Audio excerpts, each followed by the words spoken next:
ছোট ভাবি প্রেগনেন্ট, শুভেচ্ছা ভাবি। ননদ মীরার এই কথায় পুরো বাড়ি আনন্দে মেতে উঠল। বাড়ির ছোট বউ রিফা লজ্জায় মাথা নুইয়ে নিল। তার স্বামী মাহিদ রিফার পাশে বসে হাত দুটো ধরে খুশিতে কান্না করে দেয়। রিফার ভাসুর সাজিদ খুশিতে বলে, আমি মিষ্টি আনতে গেলাম, কত বছর পর আমাদের বাড়িতে খুশির খবর, খুশিতে পুরো মহল্লায় মিষ্টি দেব আমি। সাজিদের পাগলামি দেখে হেসে ফেলে তার ভাই মাহিদ। মীরা ভাইকে সরিয়ে ভাবির গলা জড়িয়ে ধরে। আজ দুপুরে কাজ করতে গিয়ে রিফার একটু শরীর খারাপ লাগে। মাথা ঘুরিয়ে সেন্স হারিয়ে পড়ে গেলেও ঘরে আনার পর মীরা চেক আপ করে। সে ডাক্তারি নিয়ে পড়াশোনা করছে বিধায় সহজে সবটা ধরে ফেলে। এরপর খুশির খবরটা সবাইকে দেয়। উপস্থিত সকলে খুশি হলেও খুশি হতে পারল না শুধু একজন, সে রিফার বড় জাত তনু। সে ঘরের এক কোণে দাঁড়িয়ে রিফাকে নিয়ে মাতামাতি দেখছিল আর আগে ফুঁসছিল। মীরা বড় ভাবিকে লক্ষ্য করে বলল, আরে বড় ভাবি, তুমি বড় মা হচ্ছ, দূরে দাঁড়িয়ে আছো কেন? তনু মীরার কথায় হাসার চেষ্টা করল, বলল, আমি দূরে থাকাই ভালো মীরা, বন্ধা নারী আমি। বিয়ের এত বছর হলো খুশির খবর দিতে পারিনি, সেখানে ছোট বউ 5 মাস হলো বউ হয়ে এসে দিয়ে দিল খুশির খবর। আমার আর তার কাছে যাওয়া সাজে কি? আমি আর কি বলবো বলো? রিফা মাথা নিচু করে তনুর কথায়। সে মন খারাপ করে বলল, এসব কি ধরনের কথা ভাবি? আল্লাহ যাকে যখন দেওয়ার দিবেনি, আপনি শুধু শুধু মন খারাপ করছেন। এমন করলে তো হবে না। আপনার আর আমার সন্তানের মাঝে পার্থক্য কোথায় বলেন? আমি আর আপনি তো একই, এ বাড়ির বউ। আমার আর আপনার সন্তানের পার্থক্য আছে? আমার সন্তান আমায় মা ডাকলে আপনাকে ডাকবে বড় মা। দুজনের সম্মান দু জায়গায় থাকবে। থাক বউ, মন ভোলানো কথা বইল না।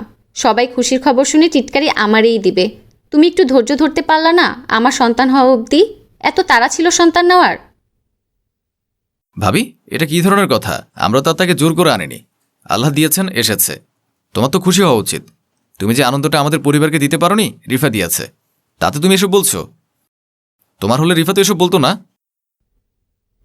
ধ্যাত, একটা আনন্দের মাঝেও তোমাদের দ্বন্দ্ব। থামবা তোমরা? বড় ভাইয়ের কানে গেলে কুরুক্ষেত্র বাঁধবে এখানে। থামো প্লিজ। মীরার কথা শুনে তনু রুম ছাড়ে। রিফার দিকে তাকিয়ে মাহিদ বলে, মন খারাপ করো না, ভাবির সন্তান হচ্ছে না আজ 6 বছর হলো বিয়ের। দুজনের কারো সমস্যা নেই, কিন্তু তবু আল্লাহ দিচ্ছেন না। এজন্য ভাবির একটু খারাপ লাগছে যে সবার হচ্ছে, তার কেন হয় না। একটু পরে দেখবে নিজে খুশিতে তোমায় কোনো কাজে হাত লাগাতে দিচ্ছে না। তুমি এসব নিয়ে মন খারাপ করে থেকো না। হ্যাঁ ভাবি, মন খারাপ করলে চলবে না। এখন তোমার মাঝে আরও একজন আছে, সেদিকে খেয়াল রাখতে হবে তোমার।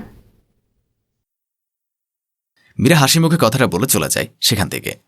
রিফার মাহিদকে নিজেদের আনন্দ উপভোগ করার জন্য একা ছেড়ে দেয়। রাতের বেলা সব কাজ সেরে রুমে আসলো তনু। ওয়াশরুম থেকে ফ্রেশ হয়ে এসে চুল বাঁধতে বসে আয়নার সামনে। সাজিদ ফোন ঘাটছিল আপন মনে। তনু চুল আঁচড়াতে আঁচড়াতে সাজিদের দিকে তাকিয়ে বলল, মিষ্টি খাইয়ে দিলে পুরো মহল্লা? কতগুলো টাকা আজাইরা নষ্ট করলে, না করলে হচ্ছিল না? সাজিদের কর্ণকুহরে তনুর কথা পৌঁছাতে সে চমকে তাকায় তনুর দিকে। ভ্রু কুচকে বলে, তোমার কি সমস্যা তাতে? তোমার তো একটা সন্তান দেওয়ার মুরদ নেই, সেজন্য ভাইয়ের সন্তান আসছে, আমি আনন্দ করব না? তনু কষ্ট পায় সাজিদের কথায়। সে ভাঙা গলায় বলে, সমস্যা আমার মাঝে নেই সাজিদ, ভুলে যাচ্ছ ডাক্তার কি বলেছিল? আমি তোমার দোষ লুকিয়ে তোমার সংসার করে যাচ্ছি, আর আমার কথা শুনে আমায় আঘাত করছো কথার মাধ্যমে। সাজিদের মেজাজ খারাপ হয় তনুর কথায়। সে উল্টো দিকে ফিরে শুয়ে পড়ে। খিটমিটে মেজাজে বলে, আমার সমস্যা পুরো না, 40% সমস্যা আমার। ওষুধ খেলে সেরে যাবে, সেরেও গেছে। এরপরও তোমার পেটে আটকায় না, এটা তো তোমার সমস্যা। তোমায় নিয়ে সংসার করছি, এটা ঢের তোমার জন্য। আবার আমার পরিবার নিয়ে হিংসা করো? আমার পরিবারের আনন্দ তোমার সহ্য হয় না? কেন হবে না সহ্য? অবশ্যই হয়, খালি তোমার আহ্লাদীপনা সহ্য হয় না। আজ জানো, পাশের ফ্ল্যাটের ভাবি এসে আমায় টিটকারি শুনিয়ে গেল। নিজের সন্তান হয় না বলে তনু ভাবির বর ভাইয়ের সন্তানের আনন্দে মহল্লায় মিষ্টি বিলালো। নিজেদের সন্তান হচ্ছে না বলে দুধের স্বাদ ঘোলে মিটাচ্ছে। এসব শুনে আমার খুব আনন্দ লাগে, তাই না? সাজিদ ক্ষিপ্ত গলায় বলল, বাজা মেয়ে মানুষ, তোর ক্ষমতা নাই বলে মানুষের কথা তোর গায়ে লাগে। আমার সমস্যা না সেটা, তোর আজারে প্যাজাল বাদ দে। আমি ঘুমাবো, সকালে অফিস আছে। তনু রাগলেও আর কিছু বলে না, চুপচাপ এসে শুয়ে পড়ল সাজিদের পাশে। মনে মনে কিছু বুদ্ধি আটল। কদিন গেলে সব আনন্দ যদি শোকে না পরিণত করে, সেও তনু নয়। দিন যায়, মাস গড়ি রিফার প্রেগন্যান্সির 3 মাস চলছে। তনু নিজেই এবার বেশিরভাগ কাজ করে বাসার। মীরা নিজের সুযোগ মতো সাহায্য করে। একদিন দুপুরে বসেছিল মীরা আর রিফা। তখন তনু ফল কেটে এনে রিফার সামনে রেখে বলে, নাও, খেয়ে নাও, অনেকক্ষণ হলো না খেয়ে আছো, এই সময় বেশি বেশি খেতে হয়। তনু চলে যায়। মাহিদ সেদিকে তাকিয়ে হাসে। রিফার দিকে তাকিয়ে বলে, ভাইয়া বলেছিল না ভাবি নিজেই তোমার খেয়াল রাখবে, দেখলে তো। রিফা হাসলো, ফল তুলে নিতে গেল, খেতে শুরু করলো। এদিকে তনু রিফার বেডরুমে এসে ওয়াশরুমে ঢুকে কাপড় নিয়ে রাখে রিফার। বালতি ভরে পানি দিয়ে ওয়াশরুমের ফ্লোরে লুকিয়ে রাখা সাবানটা দিয়ে ভালোমতো সাবান ঘষে।